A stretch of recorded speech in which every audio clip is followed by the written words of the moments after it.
E se eu dissesse que a Bíblia inteira foi escrita sobre você? Parece impossível. Mas foi exatamente isso que Neville Goddard ensinou. A maioria das pessoas acredita que a Bíblia contém a história de personagens que viveram há milhares de anos. Neville revela algo completamente diferente. Abraão, Sara, Isaac, Cristo.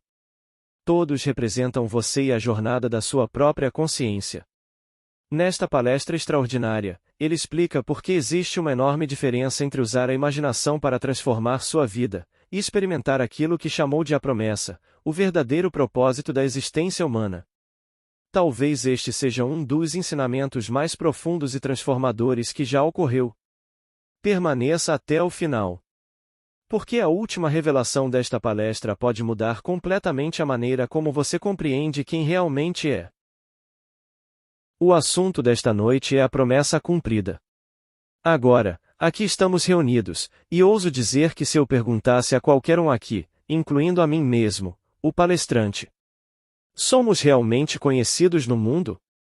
Acho que todos nós admitiríamos, apenas para um círculo muito pequeno, nossos parentes, e então poderíamos pensar naqueles que são tão divulgados no mundo ao longo das eras, e você pode pensar que não é realmente conhecido, que nada é mencionado sobre você em nenhum livro já escrito.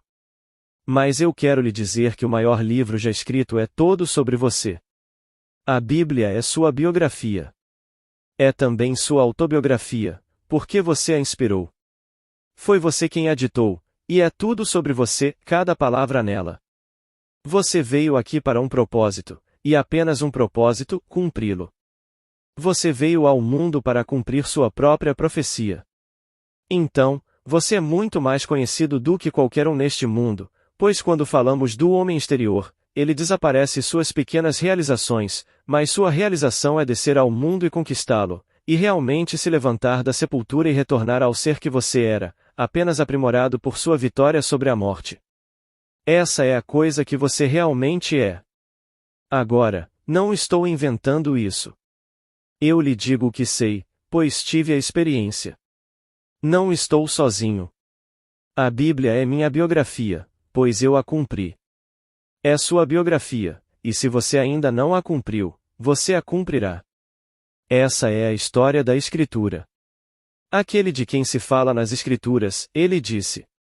Todas as promessas das Escrituras encontram seu sim nele. Você pode pensar que isso se refere a alguém diferente de você que viveu há 2000 anos. É dito sobre ele. Ele está vestido com um manto, em sangue, e o nome pelo qual ele é chamado é a Palavra de Deus. E o Verbo se fez carne e habitou em nós. João 1:14. Não nasceu do sangue, nem da vontade da carne, mas de Deus. João 1:13. A Bíblia fala de 2 nascimentos no mundo. É contado da maneira mais gloriosa. Paulo conta no livro de Gálatas.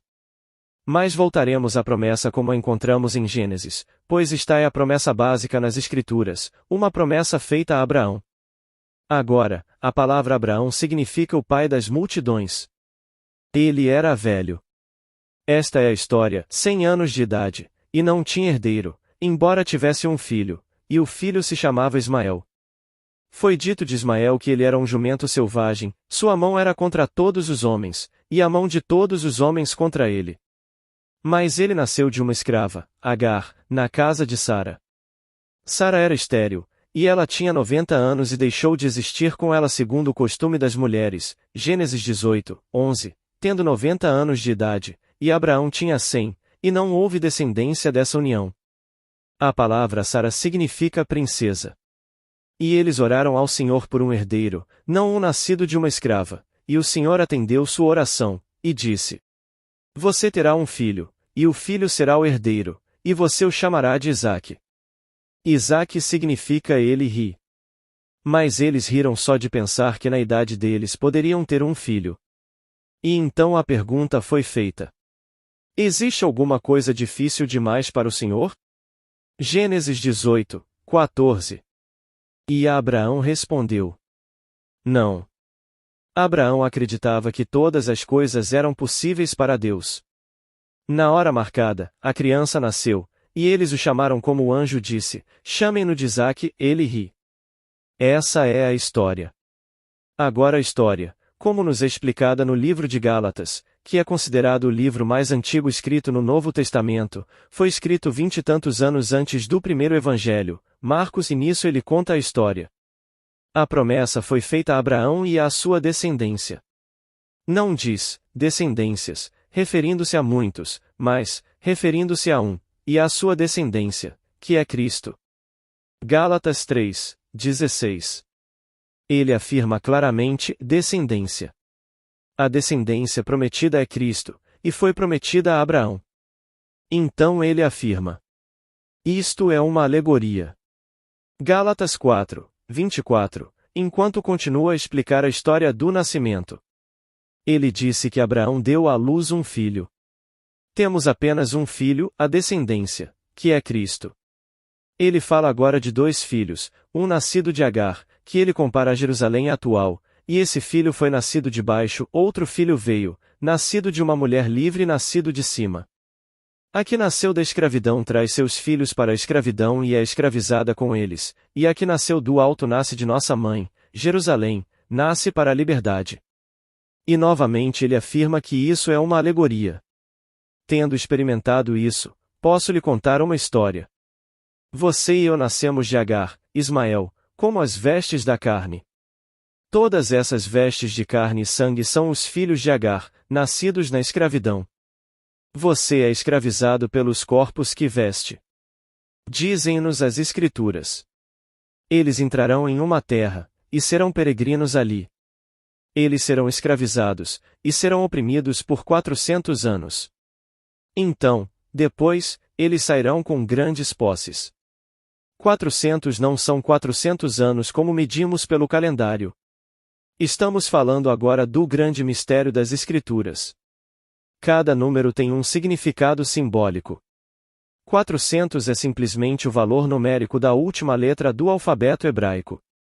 Essa letra é Tav, a 22ª letra. Elas têm 5 outras letras, mas são repetições de 5 das 22 originais. A 22ª letra é a última letra. Seu valor numérico é 400, seu símbolo é o de uma cruz. Então, enquanto carregamos a cruz, esse fardo chamado forma humana indicando o corpo físico, somos oprimidos neste mundo. Somos escravizados pela cruz que carregamos. Quando sairmos, receberemos grandes posses, Paulo nos diz no 4º capítulo do livro de Romanos. A posse que é nossa é o próprio mundo. Não uma pequena parte do mundo, o mundo que herdamos quando saímos desta tribulação. Recebemos a promessa, e há uma diferença entre receber a promessa e receber o que foi prometido. Ao receber a promessa, somos declarados herdeiros, ao receber o que foi prometido, nós o aceitaremos e receberemos e obteremos nossa herança. Entre receber a promessa e receber o que foi prometido, para que realmente obtenhamos a herança, está a grande tribulação dos 400 anos. Quando se trata da obtenção real da promessa, sem nenhum aviso, de repente você entra em sua herança. E você entra em sua herança pelo segundo nascimento. Você é nascido do alto. Nascido da Jerusalém do alto, que é nossa mãe. No Salmo 87, é dito: o Senhor escolheu Sião. Sião é sua morada perfeita. Salmo 87. A palavra Jerusalém, a palavra Sião, a palavra Belém, a palavra cidade de Davi e a palavra cidade de Deus são termos sinônimos. Neste Salmo 87, é dito: o Senhor registra como registra os povos, e o Senhor disse: este e aquele nasceram aqui, e este nasceu ali. Nascido onde? Nascido acima. Se eu comparar, agora, isso acima a uma mente infinita, e você e eu somos células cerebrais na mente do sonhador, cada célula tem que nascer. E porque é uma com o sonhador, cada célula conforme se desdobra e explode, é o próprio sonhador. Ele está simplesmente trazendo à luz seu próprio ser. E você é esse ser. Então, longe de ser desconhecido, você tem a maior biografia do mundo. A Bíblia, o livro mais popular do mundo. Eles não mencionam isso quando falam semana após semana dos livros populares, eles colocam no topo da lista o livro de ficção que mais vende, ou não ficção, e eles empalideceriam em insignificância em relação à venda de sua biografia. Sua biografia foi traduzida para mais de 1.200 idiomas, mais ou menos. Pegue todos os best-sellers juntos, e eles empalidecem em insignificância em relação à venda de nossa biografia, pois sua biografia é a Bíblia. Eu vim para cumprir a Escritura. Ver Mateus 5, 17. É necessário que a Escritura se cumpra em mim. Marcos 14, 49. E, então, começando com Moisés e a lei, e todos os profetas, com todos os salmos, ele interpretou para eles todas as Escrituras e coisas concernentes a si mesmo.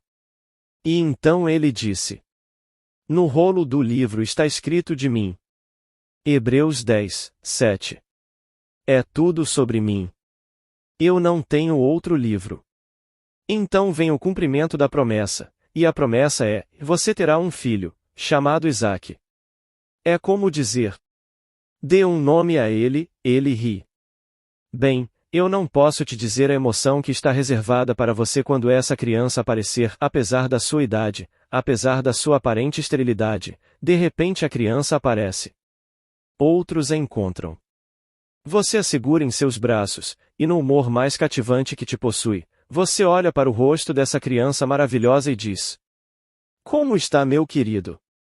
Ele explodirá no sorriso mais celestial. Ele ri. Bem, esse é Isaque.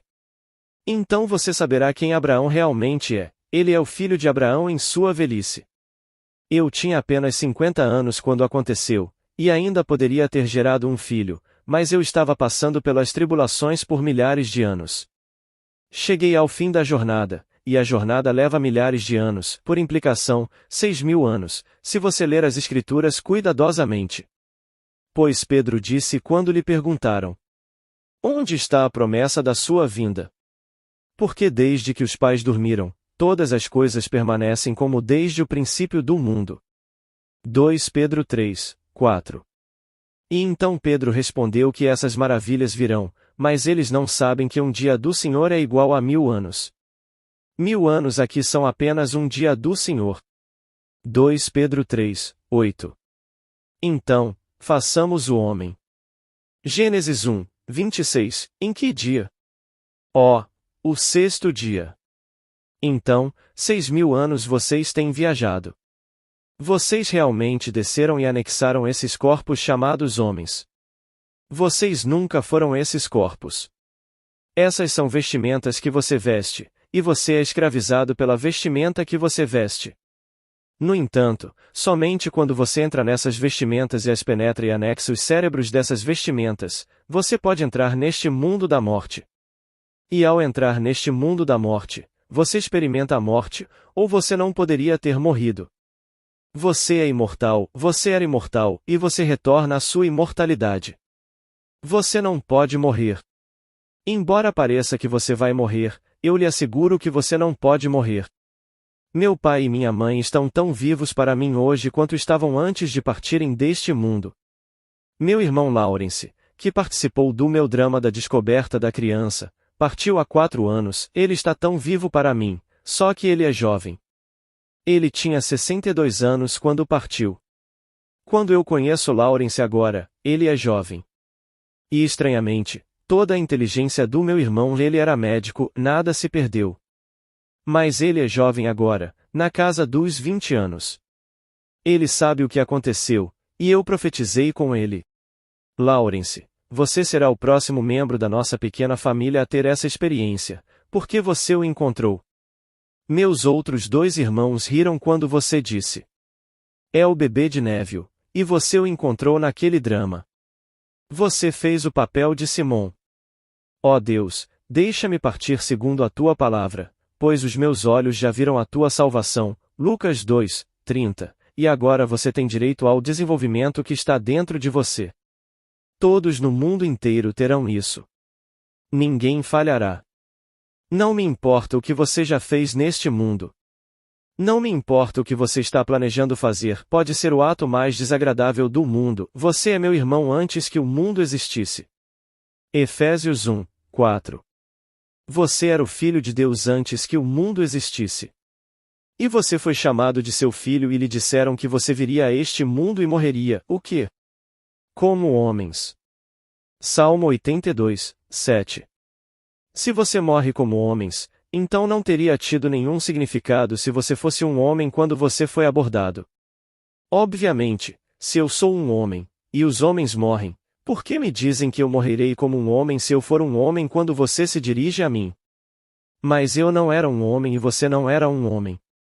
Vocês eram filhos de Deus. Vocês eram todos filhos de Deus, e somente através do ato da crucificação seremos exaltados a Deus.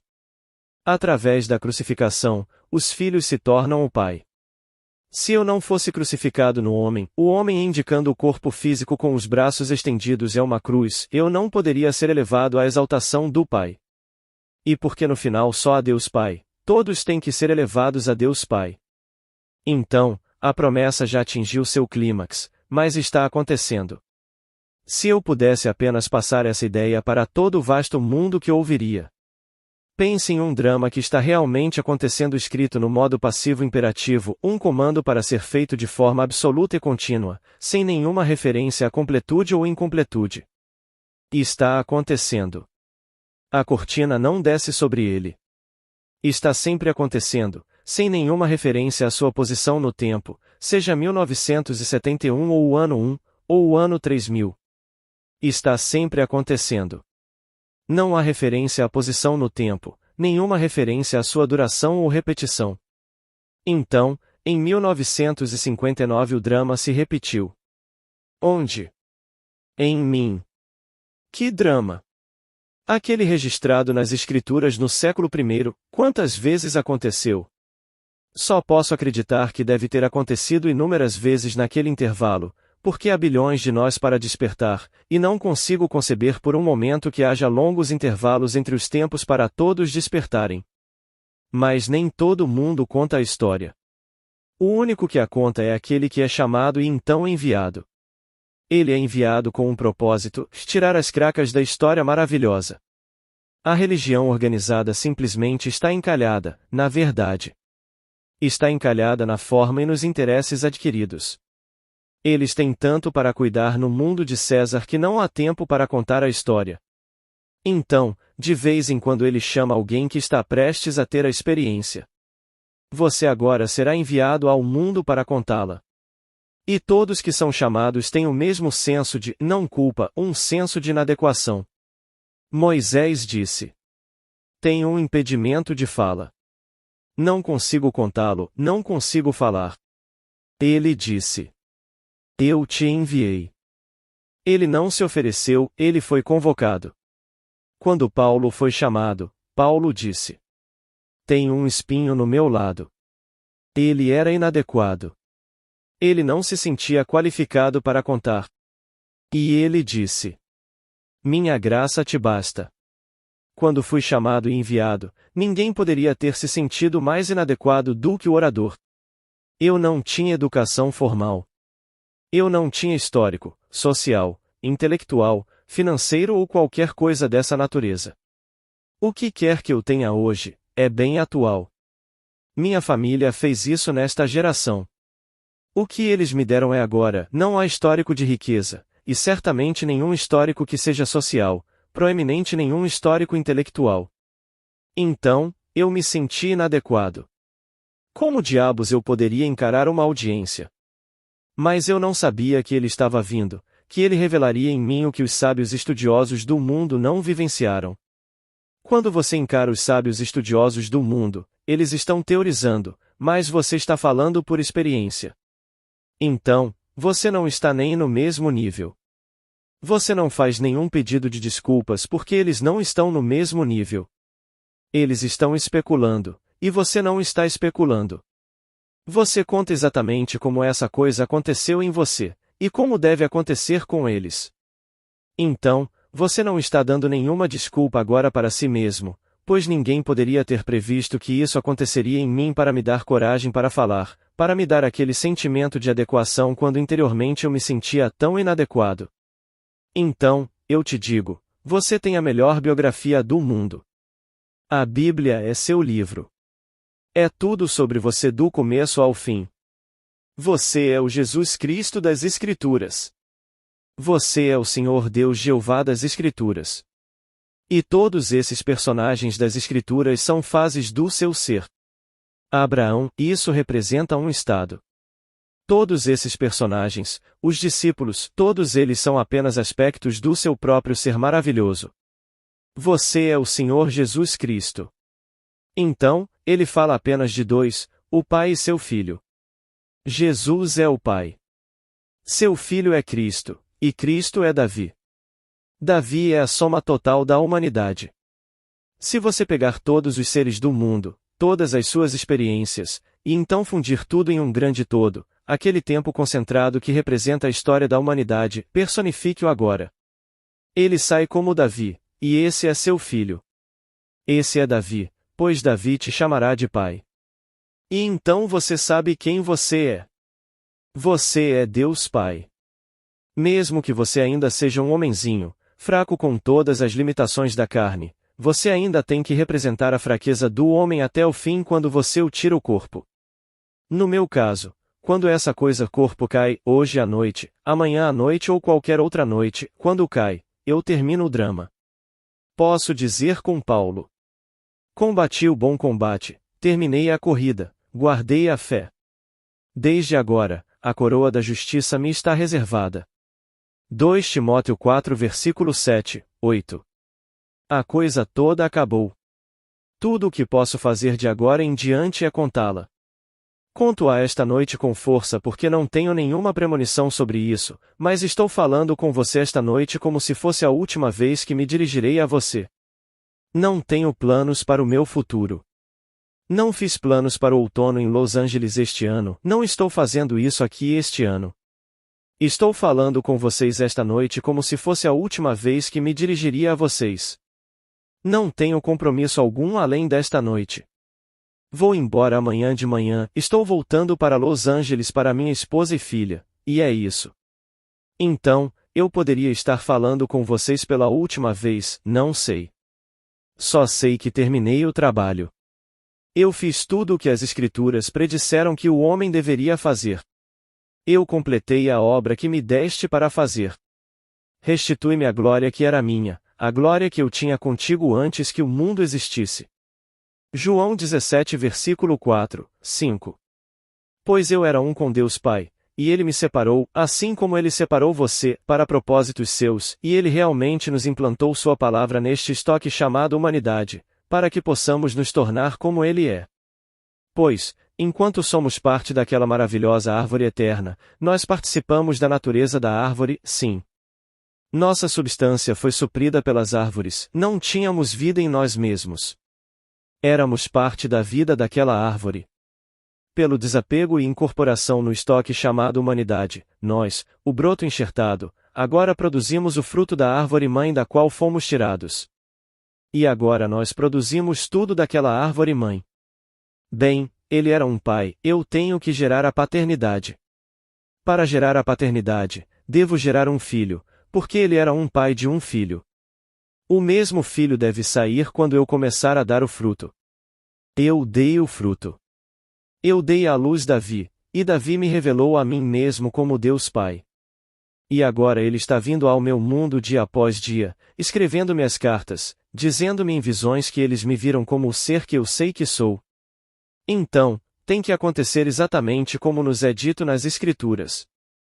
Então, estou compartilhando com vocês. Todos neste mundo terão isso, todos. Que hora, eu não posso dizer a vocês.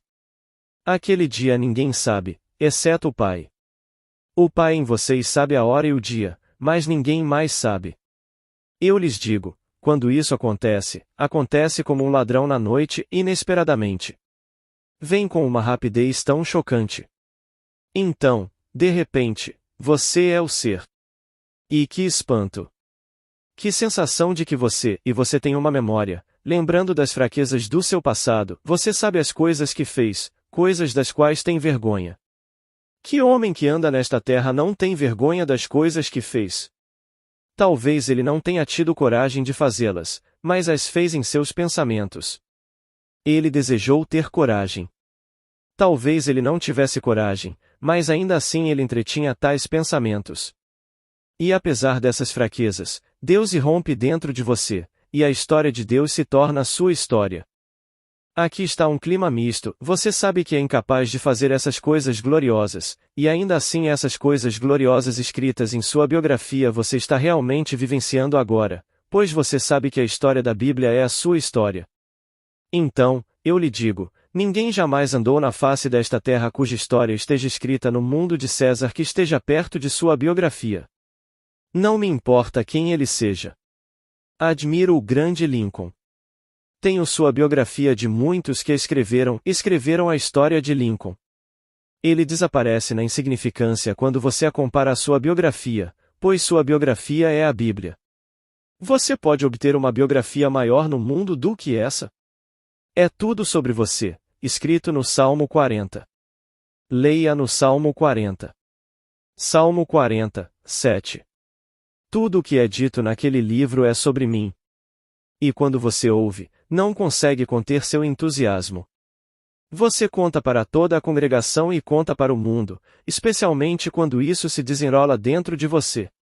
Agora você fala por experiência própria. Você não está teorizando e não está especulando de forma alguma. Então, todas as promessas de Deus encontram seu sim, sua afirmação em você. E aquele de quem se fala está sentado aqui nesta audiência esta noite, vestido e envolto em um manto de sangue. Você não está vestido em um manto de sangue? Mas você não sabe seu nome, e o nome pelo qual ele é chamado é a palavra de Deus. Agora volte ao primeiro capítulo de João. No princípio era o Verbo, e o Verbo estava com Deus, e o Verbo era Deus. João 1:1. Agora a palavra está separada da árvore da vida. O Verbo se fez carne e habitou em nós. João 1:14. Ele o desprende. Deus arranca de seu próprio ser seu Filho, para que todos se tornem como ele é, e ele realmente os enxerta, como nos é dito no livro de Tiago. Recebei com mansidão a palavra implantada. Tiago 1:21. E, então, essa é a palavra, e você é essa palavra, esse esporo que agora está enxertado naquele estoque maravilhoso chamado humanidade. E, agora, quando você sai, você não carrega o fruto do homem, você carrega o fruto daquela árvore da qual você foi tirado, e esse era o próprio Deus. E a Bíblia lhe diz o fruto, então você segue o padrão.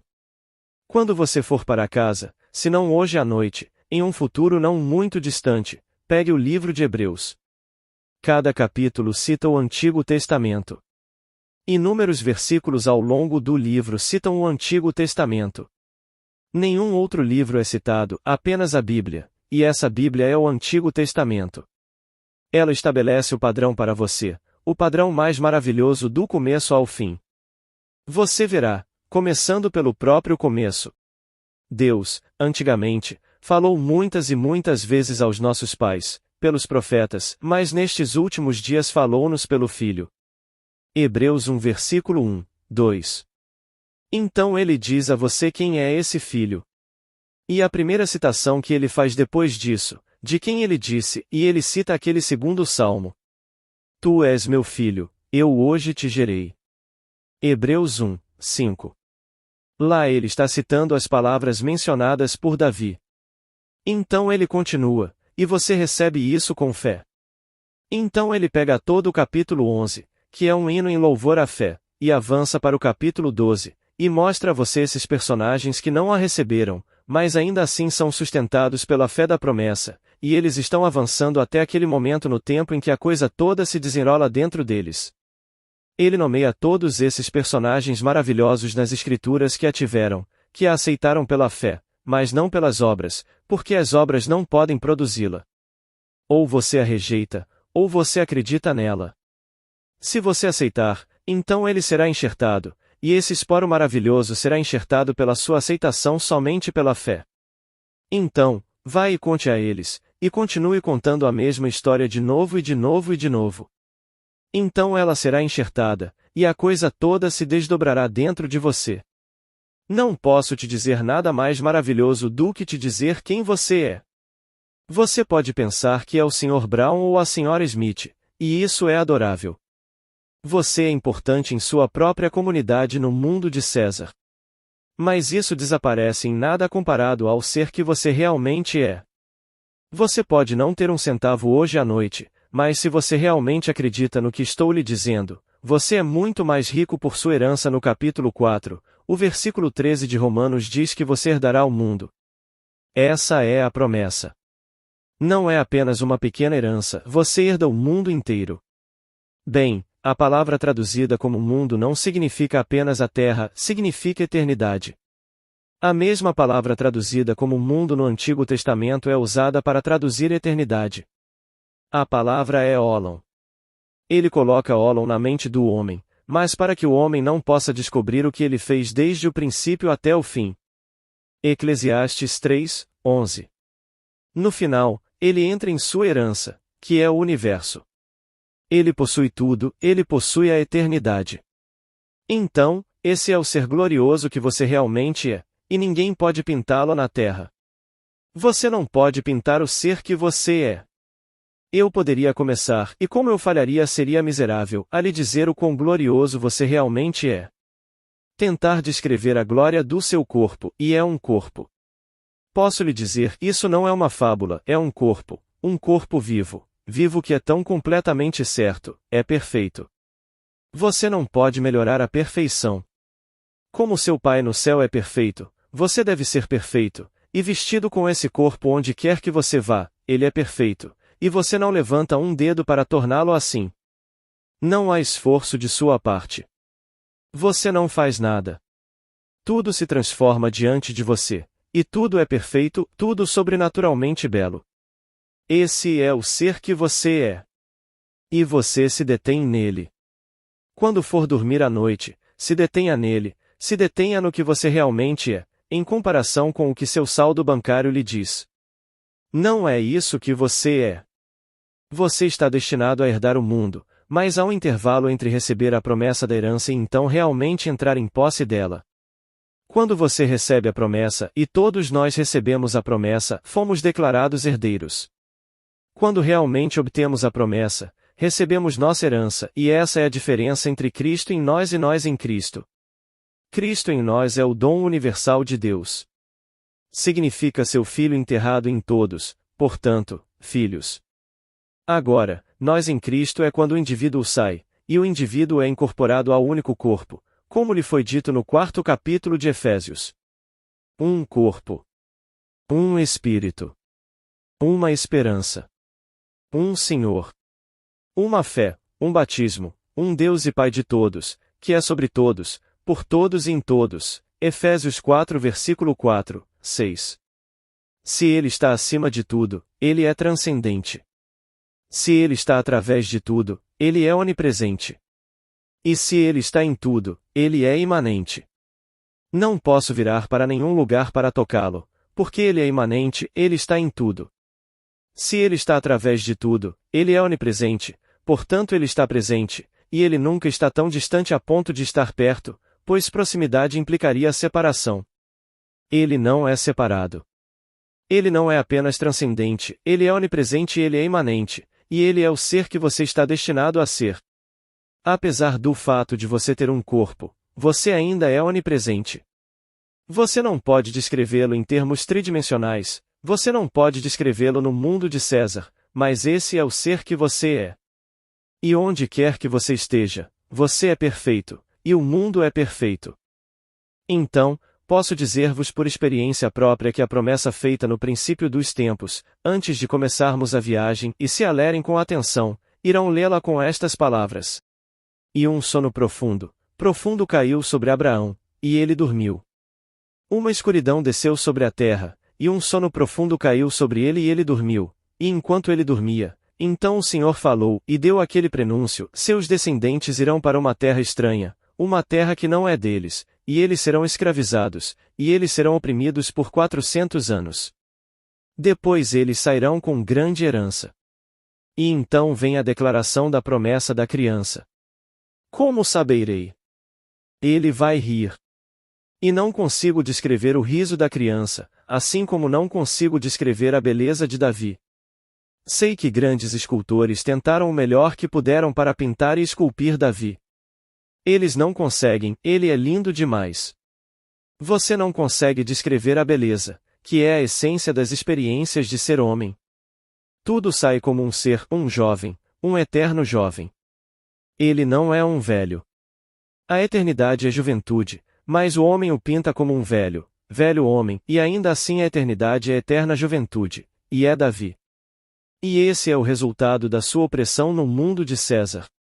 E tendo chegado ao fim, eu compartilho isso com você. Ninguém vai cantar. Ninguém será melhor que o outro, porque todos serão Deus, e você não pode transcender Deus. Todos estão destinados a ser Deus, e não há nada além de Deus. Agora, sendo esta a última noite, e pode ser minha última noite no sentido literal da palavra, vamos, depois do silêncio, trazer qualquer pergunta que esteja em sua mente para esclarecer a noite ou o que você quiser das últimas 10 palestras. Agora, vamos entrar no silêncio. Perguntas do público. Pergunta da senhora Berril. Você poderia, por favor, explicar o significado do último versículo de Hebreus 11, capítulo 11, onde diz que eles não devem ser aperfeiçoados? Neville responde. O capítulo 11 chega ao fim no quarto versículo do capítulo 12.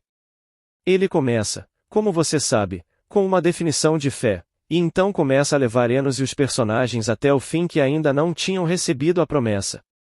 No entanto, eles foram sustentados pela fé porque todo o capítulo é um hino em louvor à fé. Mas vá até o quarto versículo do capítulo 12. Apesar de não terem recebido a promessa, eles ainda permaneceram fiéis. Esses personagens são estados de consciência, eles não são indivíduos como nós. Esses são estados pelos quais passamos. E apesar de todas as coisas maravilhosas que os personagens disseram, eles ainda permaneceram fiéis, mas não receberam a promessa. Espero que todos aqui esta noite vão para o túmulo com fé, mesmo que você não vá, entre agora e aquele momento em que você deixar o mundo, realmente experimente o que eu experimentei. É minha esperança que você vá. Então você será contado entre aqueles nomeados no capítulo 11 até o versículo 4 do 12. Permaneça fiel, mesmo que ele não tenha entrado em erupção. Há aqueles na minha classe sulista em Los Angeles e aqueles em Nova York que me escrevem sobre suas experiências, mas eu sei que todos eles são humanos o suficiente para quererem me escrever e me dizer que isso aconteceu com eles. Muitos deles tiveram maravilhosos indícios da palavra, maravilhosos indícios. Não é a palavra verdadeira, mas é um maravilhoso prenúncio que deve vir em um futuro não distante. Não é a palavra, mas é um maravilhoso prenúncio. Muitos deles estão tendo isso. Então, eu só peço a todos que permaneçam fiéis como aqueles mencionados no 11º e no 4º versículo do 12º. Eles permaneceram fiéis, embora ainda não tivessem recebido a promessa. A promessa é a criança. Esse é o começo de todas as promessas. Eu te darei um filho que será teu próprio herdeiro, e o herdeiro nascido em tua casa, que agora é o filho da escrava, não será teu herdeiro. Você terá teu próprio herdeiro quando Sara conceber e tiver um filho. E Sara riu, mas Abraão também riu, mas ele não foi criticado. Sara foi criticada. E ele disse: por que Sara riu? Quando é obviamente declarado que Abraão riu também. Parece ridículo se você levar isso no lado literal, no sentido secular. Ele era um velho, velho homem, 100 anos de idade, e Sara era uma velha mulher, 90 anos de idade. A jornada é tão longa, e depois de todos esses anos, eu ainda terei esse filho que foi prometido? Agora, isso chega até nós no final da jornada. É quando se trata de tudo. Quando a criança chega, é o fim da jornada. A palavra telos significa fim. Significa: sede perfeitos como vosso Pai no céu é perfeito. A palavra perfeito é definida a partir da palavra telos, que significa o fim. Quando você chega ao fim, a criança nasce. Ele tinha chegado ao fim e, estranhamente, tinha 100 anos. E 100 é Kov, e Kov é a parte de trás da cabeça. Esse é o símbolo do número 100, bem na parte de trás da cabeça, exatamente onde você encontra a vibração começando, e você sente sua cabeça inteira se despedaçando como em um terremoto. E é daqui que você sai. E você tem 100 anos, e 100 é o valor numérico da letra Kov, a parte de trás da cabeça. Tem mais alguma pergunta? Esta é a última noite, então aproveite ao máximo.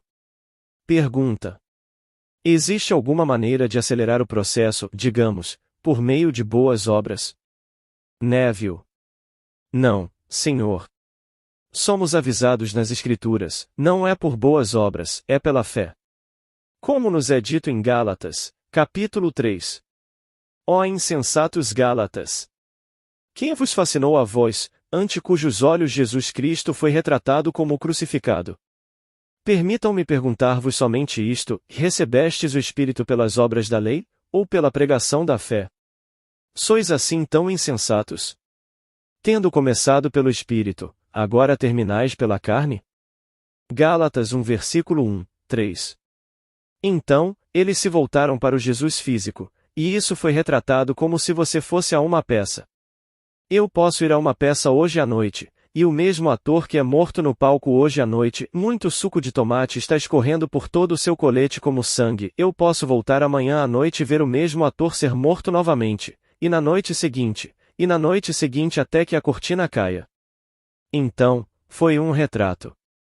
Não foi algo que realmente aconteceu em um sentido físico, foi retratado. Aconteceu na eternidade. Este drama está realmente acontecendo na eternidade. E aqui, estamos vivendo em um mundo de sombras. E os evangelistas não estavam escrevendo história, eles estavam escrevendo a história da salvação quando escreveram a história. Eles apenas relataram sua própria experiência.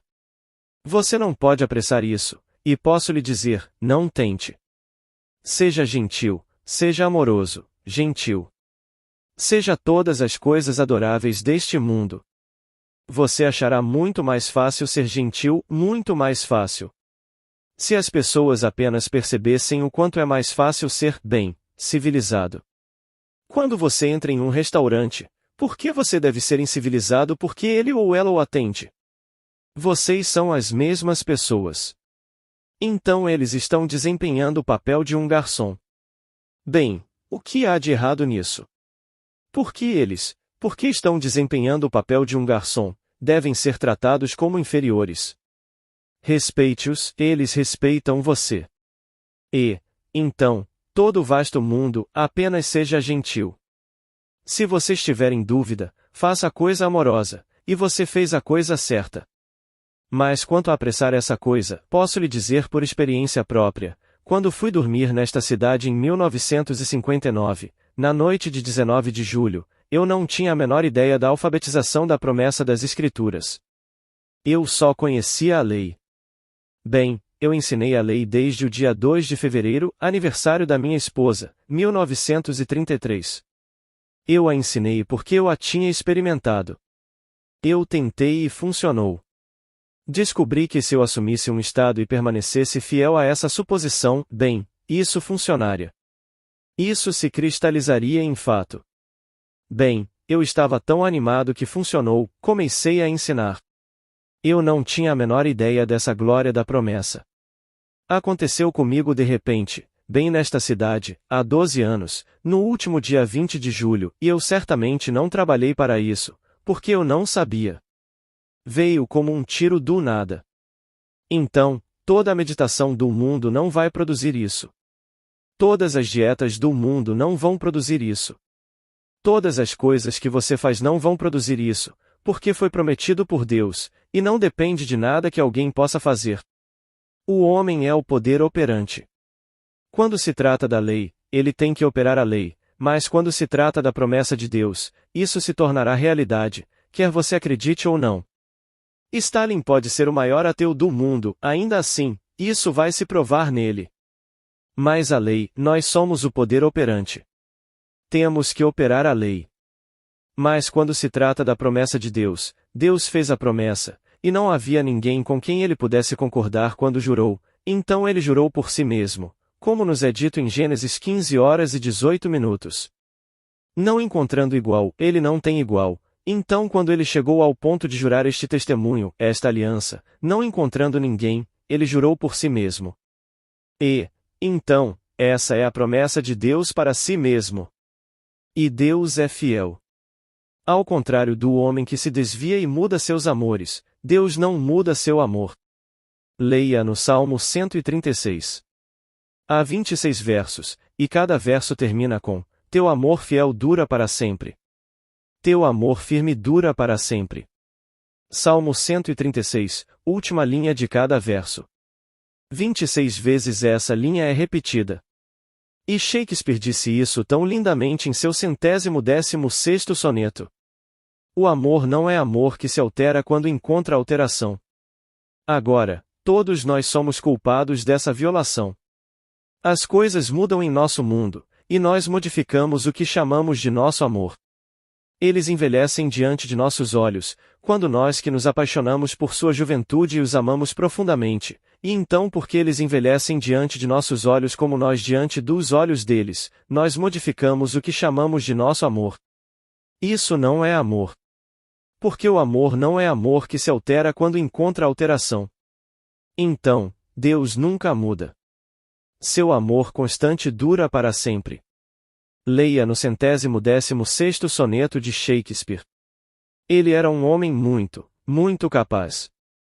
Lemos todas essas coisas maravilhosas hoje. Vá primeiro à Bíblia para encontrar a fonte, e se você não a encontrar lá, vá a Shakespeare. Todos esses chamados pensamentos originais dos homens de hoje, eles são todos plagiados. No entanto, no final, tudo, o pensamento mais original do mundo, é plágio divino, porque é tudo Deus. Então, o pensamento mais original do mundo é apenas plágio divino. Quando você o torna seu pela crença, ele é seu. Qualquer coisa que eu já disse, se você realmente acredita nisso a ponto de, em seus sonhos, agir sobre isso, é seu. Não diga que é de Neville, é seu. Quando você realmente, em seus sonhos, começa a pensar da mesma maneira com as mesmas crenças, as mesmas convicções, é seu. Eu cito a Bíblia, e você sabe qual passagem estou citando, mas ela se torna uma parte tão grande de você, que você sente como se tivesse escrito, que você tivesse ditado. É uma parte de você. É todo seu. Pergunta. Suponha que você estivesse criando uma cena linda com uma pessoa envolvida em uma situação amorosa, mas repetidamente isso é quebrado por alguma memória desagradável. Existe alguma maneira de superar essa tendência negativa? Neville. Meu caro, essa pergunta foi feita há 2000 anos e respondida dessa maneira. Senhor, quantas vezes devo perdoar meu irmão? 70 vezes 7? Mateus 17, 21. Você não multiplica 70 por 7. Ele responde. 70 vezes 7. Mateus 17, 22. Bem, se você pegar 7 a espada, Sião é o nome. 70 é o olho até que o olho seja único, e você não pode se mover de nada além da visão. Ele guardou a visão divina em tempo de angústia. Se você guarda a visão divina em tempo de angústia. William Blake, o olho se torna único. Isso é 70 vezes 7. O interlocutor. Não importa o que ele tenha feito. Neville. Ah, sim, não importa. Não consigo conceber minha filha Vicky, realmente não consigo conceber que ela pudesse fazer algo que me fizesse me afastar dela. Não consigo. Eu a vejo com um cachorro. Ela tem um cachorro americano. Não tem pedigree nem histórico. Ela o levou para a aula de obediência, onde todos os outros cachorros que custam fortunas têm pedigrees maravilhosos, mas ela não se importou. Esse era o cachorro dela. Ela andou com eles também. Então, quando chegou a hora da formatura, eles tiveram que dar a ela algum tipo de certificado, mas o que dar? Então, o homem muito docemente disse, ele é um cachorro tipicamente americano. Mas, sabe, eu não posso criticar aquele cachorro na presença de Vicky por qualquer coisa que ele faça, porque o que quer que ele faça, é minha culpa. Você não pode criticar o cachorro. Ela o chamou de Stanley, e Stanley, se ele chega em casa e por algum motivo ou outro se comporta mal, bem, se ela se atrasar para chegar, eu faço a limpeza. E se eu contar a ela quando ela chegar o que ele fez, a culpa é minha. Você não o levou para passear quando deveria. Eu deveria tê-lo levado para passear antes de fazer isso, e ele não teria feito isso. Pode ter vindo da frente dele, talvez ele tenha comido algo que não lhe agradou, mas a culpa é minha. E se vier dessa forma, ela dirá: você não deveria alimentá-lo tanto. Você não pode criticar Stanley para Vicky. Isso é amor. Ela realmente deveria ter uma fazenda tremenda. Ela deveria se casar com um homem que ama animais. Essa é sua grande paixão. Agora, isso é realmente amor. Ela tem uma amiga que divide a casa dela. A outra não pode trocar o papel dos pássaros. Ela tem pássaros. Então, quando Vicky vai embora, a outra não pode cuidar dos pássaros ou do cachorro. O que elas fazem?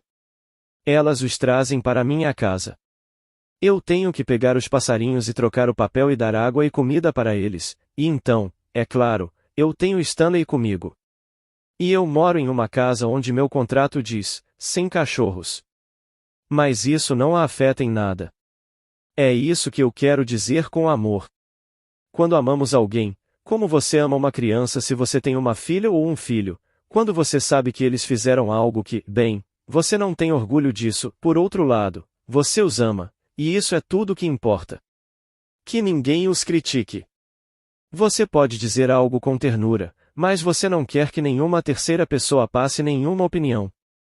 É entre vocês dois, e é assim que eu me sinto sobre isso. Quando você ama, bem, você simplesmente ama. É só isso. Quando Deus ama, Ele nunca muda, não na eternidade. Ele se apaixonou por seu filho, e você é seu filho, pois na ressurreição, o homem está acima da organização do sexo, como nos foi dito no livro de Gálatas. Não há grego, nem judeu, nem escravo, nem livre, nem homem nem mulher. Todos somos um em Cristo. Gálatas 3, 28. E, assim, ele se apaixonou por seus filhos e chamou seus filhos de longe, e ele os está chamando, um após o outro, e seu amor permanece firme. Ele nunca muda seu amor. Foi com essa nota que Shakespeare escreveu seu soneto, pois Shakespeare foi um grande estudioso da Bíblia. De fato, ele foi interpretado para o inglês na época de Shakespeare, é por isso que a versão King James é tão lindamente contada. É um monumento à língua inglesa porque surgiu na época de Elizabeth, quando os grandes gigantes no uso da língua viveram, Shakespeare por exemplo. Oh, que livro! E é todo seu livro, é toda sua biografia. Bem, o tempo acabou. E obrigado por terem vindo. Muito obrigado. Boa noite.